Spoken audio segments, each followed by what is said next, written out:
Welcome into Good News Forecast. I am meteorologist Kaylee Bowers. And I'm Sophia Kaylee. Thanks for joining us for another week of good news from around the world, across the country, and right here in our own backyards. Let's start how we always do. Yes. Kaylee, how's your week going? Going good, staying busy like always. Yeah. I feel like the weather's a big factor for sure. We're talking spring, warmer temperatures. Yeah, some rain, but you know what? Not complaining at all. It's nice to get outside. Yes, a lot of nice sunshine we've been seeing, so we'll take it. How's your week been? Good, also Busy? good. I'm the same way where like the weather really fuels me or doesn't fuel me, but it's been great. A lot of sunshine so far. Looking forward to it. Keep that going, Kaylee. As a meteorologist, keep drawing up that sun.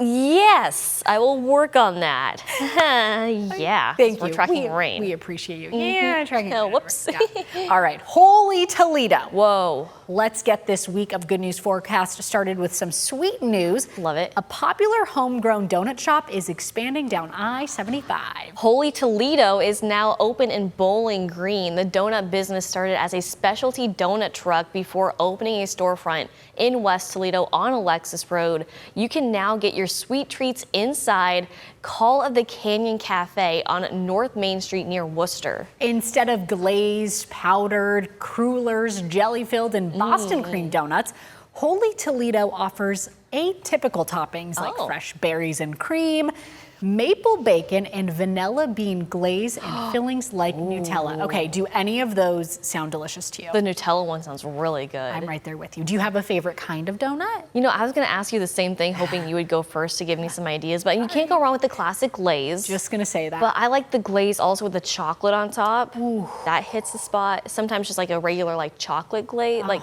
anything like chocolate and glaze, I'm more of a fan of, but like the berries, like the cream filled or the jelly filled. As more in the bottom tier, I would say. I'm right there with you. Like the cream filling, the jelly filling, not for me. I just like a classic glaze, like Krispy Kremes glazed with chocolate and sprinkles. Perfect. Let's keep it simple. I love it. I'm so hungry now. We are, and we're just getting started. You know, I do have a fun story real fast. Let's hear it. So back when I lived in Kentucky, we had a thing called barbecue on the river. I know you're thinking, okay, barbecue donut, what does this have to do with? So they bring in a bunch of different barbecue shops from around the world. Yeah. And we have a local donut shop in Paducah, Kentucky that was called Red's Donuts. Okay. They partnered up with a local barbecue shop. So, okay, picture this. Picture this. Okay. You have a normal barbecue sandwich, right? Okay. But instead of the buns, it's donuts. It's donuts. Okay. Barbecue in the middle. It sounds disgusting. No, it doesn't. It's called the Doughzilla. It's amazing. It is so good. I think I could split that with someone.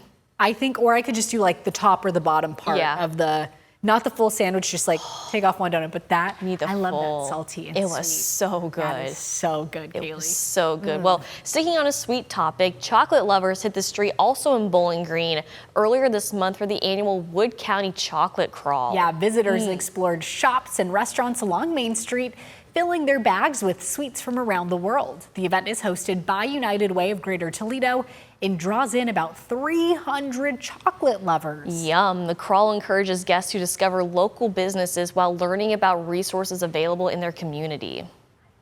I hope that they have a great appreciation for downtown Bowling Green and all of the resources here, all of the shops. And I also hope that they go away understanding how to get help in the community and understanding that United Way is aiming to be something that can lift everybody in the community up, especially through 211.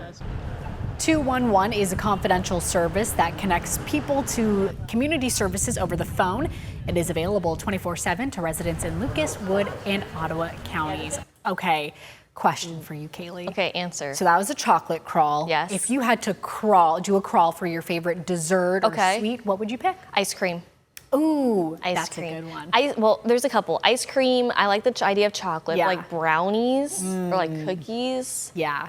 Honestly, you really can't go wrong with anything. Something with a lot of variety, probably. Yes. So you get like ice cream is a great one. I was going to say cookies too, because you do chocolate chip cookies, frosted cookies, M&M cookies, salted caramel toffee cookies, oatmeal raisin cookies, white chocolate macadamia nut cookies. The list goes on, y'all. We got a little baker over here. It's true. You do bake really good. I love your chai cookies. Those are really good. Got those for Christmas? That's a holiday favorite. So yes. good. Well, from sweet candy and cookies to a sweet victory. Last week on Good News Forecast, we told you how our WTOL 11 bracket challenge ended. Not so good for Sophia, pretty decent for me, after the University of Michigan men's basketball team won their championship big. Yes, and of course, we now have to tell you about what followed that win. Anthony DeFilippo went to Ann Arbor to catch the victory parade. The Maize and Blueprint. I love Michigan basketball. It's the saying around the University of Michigan, and Saturday morning, it felt pretty real in Ann Arbor. Like, it's a blessing out here. It's so much blaze and blue, like, it's just beautiful. Fans packed the streets celebrating Michigan Wolverines men's basketball in its first national title since 1989. The love and passion that you have, for the school, but when they win a national championship, I think it's the resiliency.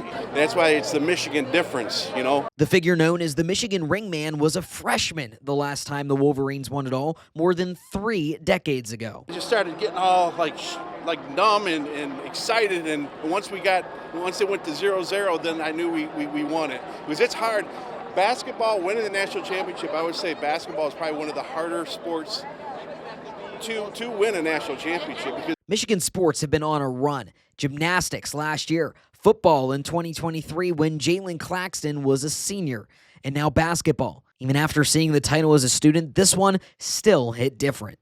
I was this close to crying because I could not believe it. Like, I get to enjoy it and experience it now, and it's a dream come true to be able to say I go to the greatest school in the world. Fans also credit head coach Dusty May, who turned the program around and won it all in just his second year. It's honestly mind-boggling to believe. Like, we went from being one of the worst teams in our conference to now being the best team clearly in the world. And with the Final Four heading to Detroit in 2027, fans are already looking ahead. got everything already booked, ready to roll, hotel booked, all set. ready to go. Because again, positive mindset, and then I got to start tweaking my ring head again because we're going to have to put another. And then instead of the 6, I'm going to have to put that 7 on there. The numbers keep changing, baby. Every year they keep changing. Go blue! Go blue, baby. Reporting from Ann Arbor, Anthony DeFilippo, WTOL 11. Wow. That sounds like a lot of fun right there. So much fun. Congratulations. Yeah, congrats to them. Congrats to you for bringing up the top 3 of the bracket challenge, Thanks. Kaylee. Hey, you brought up the bottom 3. Okay. You know, I tried to compliment. I tried. Hey, at least I wasn't last. Exactly. There's We'll always take that. next year, too. That's right. I got to change some things around next year, but watch out for your top 3. I'm coming for you. You know what? We'll switch next year. That's all right. Okay. I'll try to get the worst bracket. And I will still try to get that.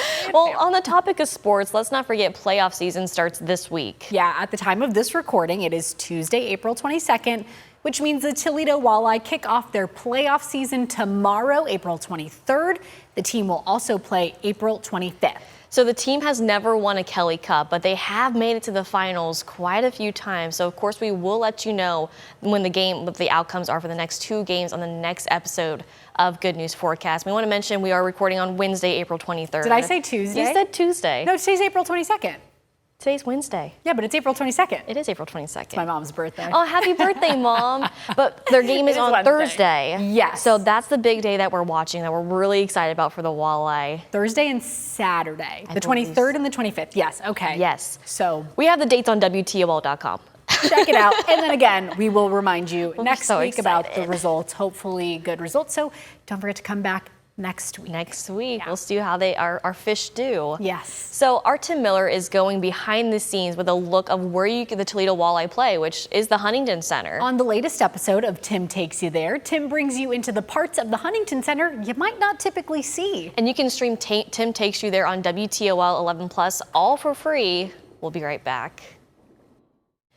Welcome back. Did you know the Sylvania Senior Center is filled with ping pong pros?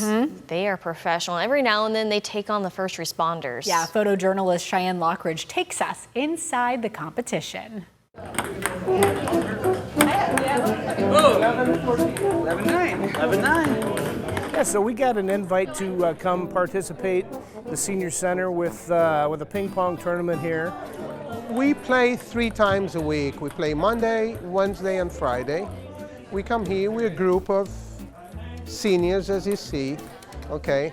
And we play all levels. I started in high school. So you have some experience. Yeah, I was runner-up for the championship because my brother beat me. I have a ping pong table at home that I haven't touched in the last probably 5 years. My kids enjoy playing ping pong, but I haven't played in a little while, so I might take a beating. Good serve! Yeah! It was actually kind of a challenge from the Sylvania Township Police. They called us up and they claimed to be better ping pong players than we are, so we thought we'd take them up on that challenge and get out with the seniors here and play a little ping pong. It's intimidating. No, they're very nice. We played them before. 2 things, he cheats about net balls. not exactly him. We had an open house, and a couple of the officers came and played. It was just sparring back and forth to show people what we had, and they were interested in challenging us. You know, we're old guys, maybe they can beat us. Oh, this is fun. This is fun. Yeah, they're good. Yeah, they know how to play.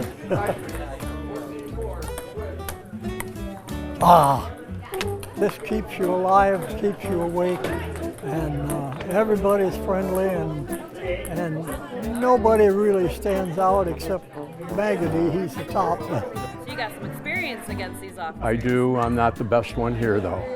Who's the best one here? Magdi. Thank you. Guys, that was fun. Thank you. I think the worst thing you do when you're a senior is to stay home.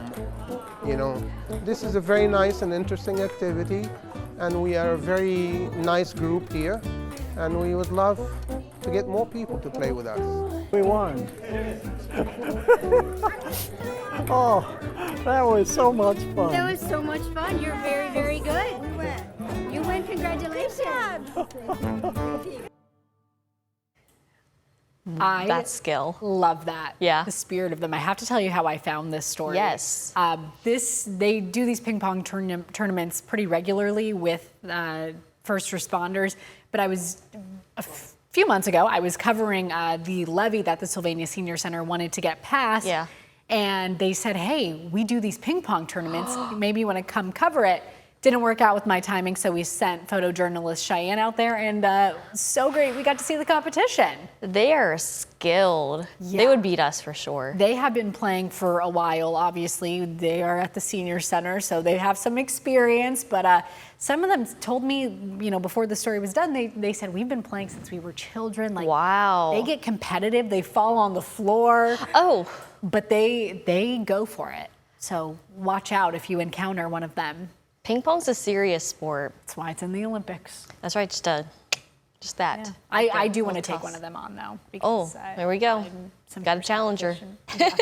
So a standout local basketball talent is heading to the professional ranks. Grace Van Slooten was picked 39th overall in the 3rd round of the WNBA draft by the Seattle Storm. Oh, look at that smile right there. She is a Notre Dame Academy graduate and then went on to play at the University of Oregon before transferring to Michigan State University. Her family and friends got together at Stubborn Brothers Pizza to watch the draft. Definitely nerve-wracking.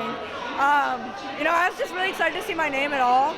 Super grateful for that. So, you know, I'm just going to take every opportunity I get and just make the most of it. Toledo's just part of who I am. I obviously tell everybody I'm from Toledo. That's where I'll always be from. It's home. It's where my family is. And I thought it made the most sense for all my family and friends to make it. I'm just most looking forward to, I guess, just meeting new people, having new opportunities. Obviously no homework, that'll be nice, so I'm really excited about that. But yeah, just, you know, meeting new people and experiencing different things. And Van Slooten isn't the only Toledo win. Now on the Seattle Storm, the Storm just re-signed Zaya Cook. She is staying on the Storm as well. So that's amazing. 2 Toledoans going to the Pacific Northwest. That's right. At the Pacific Northwest. Yeah. I love that. Yeah, very cool. I mean, imagine hearing your name and just like, You got picked. I mean, just seeing her reaction, but then you also see like her family's reaction. Yeah. Like that's just so special. Like, yeah, she's moving clear across the country, but she's doing what she loves. Like she said, no homework, which is a bonus point, but you know, there's some proud parents right there, but also like a proud community behind her. Yes. So way to go for both of them, taking on Seattle by storm. Haha, on the Seattle Storm. You tried. That was cute. Well, all right, if basketball isn't your thing, maybe this competition is more up your alley. I kind of like this. If you enjoy doing puzzles, you know how long it can sometimes take to complete one. Yeah, and get this, there are professional puzzlers who can complete an entire puzzle in just minutes. Brian Unger went to the USA Jigsaw Nationals, that's a thing, in Atlanta to see the talent up close. One room, 200 teams, and 100,000 tiny cardboard decisions waiting to be made. Welcome to the USA Jigsaw Nationals in Atlanta, where the vibe is part rec room fun, part Game 7 intensity. I think it's good to do pairs first and then individuals. It's called speed puzzling. We are here to compete fast and complete puzzles as fast as you can. The Reuters sisters, twins Kathy and Jean, are returning champs and favored to win. But this year, a shocking twist.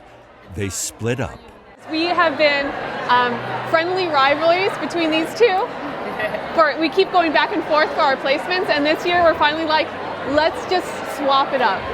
5, 4, 3, 2, 1.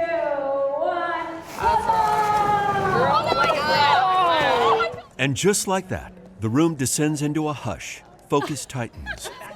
Fingers fly, the kind of tension you could cut with a jigsaw blade. Watching closely, Chief Judge William Shandling. He also works at Disneyland.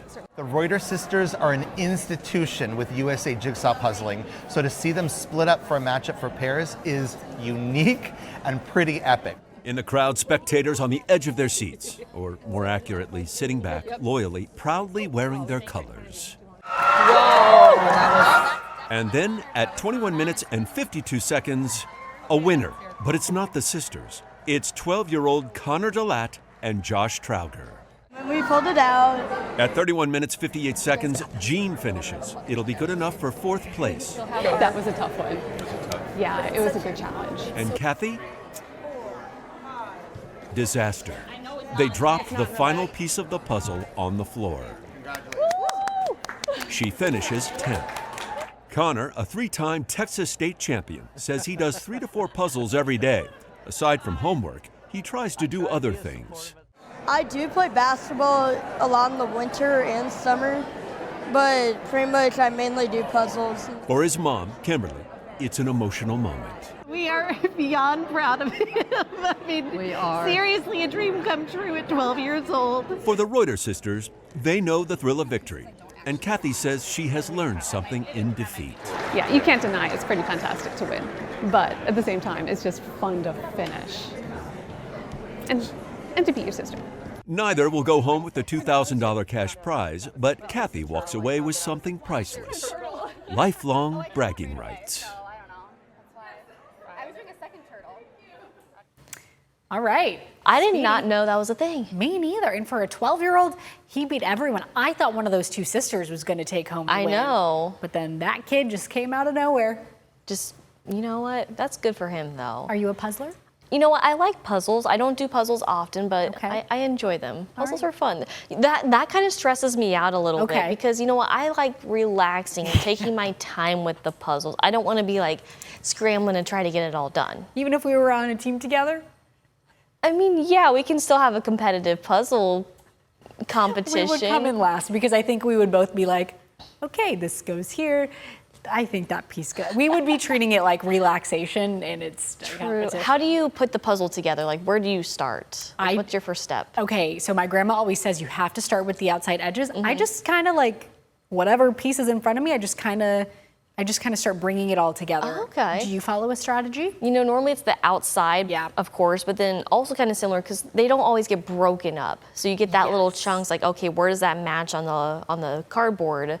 So it's kind of difficult, but I like puzzles. Me too. Good. We'll be right back. Welcome back into Good News Forecast. So several times a year, WTOL 11 has the opportunity to join veterans on a special journey to Washington, D.C., where they get to see the memorials built in their honor. And last week, Dan Cummins made the Flag City Honor Flight journey for his 23rd time. Wow. Him and photojournalist Cheyenne Lockridge joined Dan and a bunch of wonderful veterans. They have an emotional recap of this journey. All right, here we go.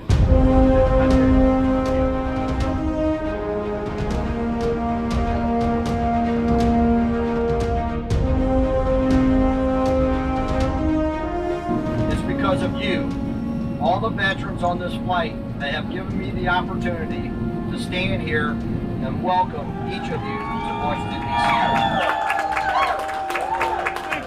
D.C. What a privilege to speak to a plane full of veterans, honoring them for their service to this country, and doing your part to defend the freedom we all enjoy every day. From the bottom of my heart, along with all the Americans, thank you for your sacrifices and service to this country. We have 82 veterans, 44 Army, 14 Air Force, 7 Marines, 15 Navy, and 1 individual that served in both the Army and the Navy. My neighbor went on this a couple years ago. He was a World War II vet. He got back. He thought it was the greatest thing he ever did. And I thought, you know, this is what I'm going to do one of these days. What can you tell people about your experience in Vietnam? Terrible. I was in like 6 firefights, and Hamburg Hill was the last one, and I'm just lucky to be here and grateful too. So you were in Vietnam in the Navy, so tell me about your service.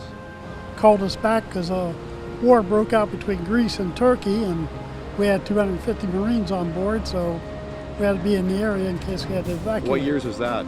That would have been 1972. As a 17-year-old kid during peacetime, and you wound up overseas in the middle of a shooting match. Yes, right. Yeah. Well, it wasn't. They didn't call it a war then. They called it police action. Police action. Yeah, we know better than that, don't we? Yeah. Coming back from Vietnam was not an easy experience back in the day. You probably, at the time, you went especially. No, it wasn't especially. Eggs thrown at us. Every other word was a bad word. Coming home, that was rough. Now the service is getting better for people, so now respect is going on both ways. So yeah, it's good. You're here today looking for names of Clay High School grads? Yes. I'm looking for some kind of closure, friends that I'm really close to. So this is nice. There's a lot of bad things that happen, and a lot of them are senseless deaths. So. Ladies and gentlemen, may I have your attention, please? The ceremony that you are about to witness is an army wreath-laying ceremony to be conducted in honor of the unknown. Well, as a veteran, I was honored to be a part of this experience. I mean, the Flag City people have been nothing but welcoming and acknowledging my service as well, and participating in the wreath-laying ceremony was definitely an experience. It was, when they start playing the taps, you get patriotic, I guess. I'm glad I made it. It's heartbreaking, isn't it? Yeah, it is. Amazing. We're making wonderful memories, something you'll never forget. It's a wonderful experience. I wouldn't pass it up for anything. Do you have a great time today? Yes, I did. My day was wonderful. What do you like the best about it? I was going to say lunch. The lunch? Yeah. Considering how your welcome home was from Vietnam back in the day. No comparison. None whatsoever. I hope it makes you guys heal a little bit, feel a little better about yourself. Oh, definitely do. Congratulations. Congratulations. Welcome home. Welcome home. I need the tissues right now. I'm sorry. So some facts about that flight. 80 veterans went, all but 1 were Vietnam veterans. So think about when they came home, they weren't treated well, as we know. those 79 veterans on that flight got to come home to a nice welcome home. They got that welcome home. Yes. And it was also interesting, this time was the first time that they went to the 9/11 memorial as well, too. Yes. I mean, I just couldn't imagine like what these veterans went through when they were, you know, in battle, when they were deployed, they weren't home. Yeah. And then they came home, it's like not getting treated like the heroes that they are. Yeah.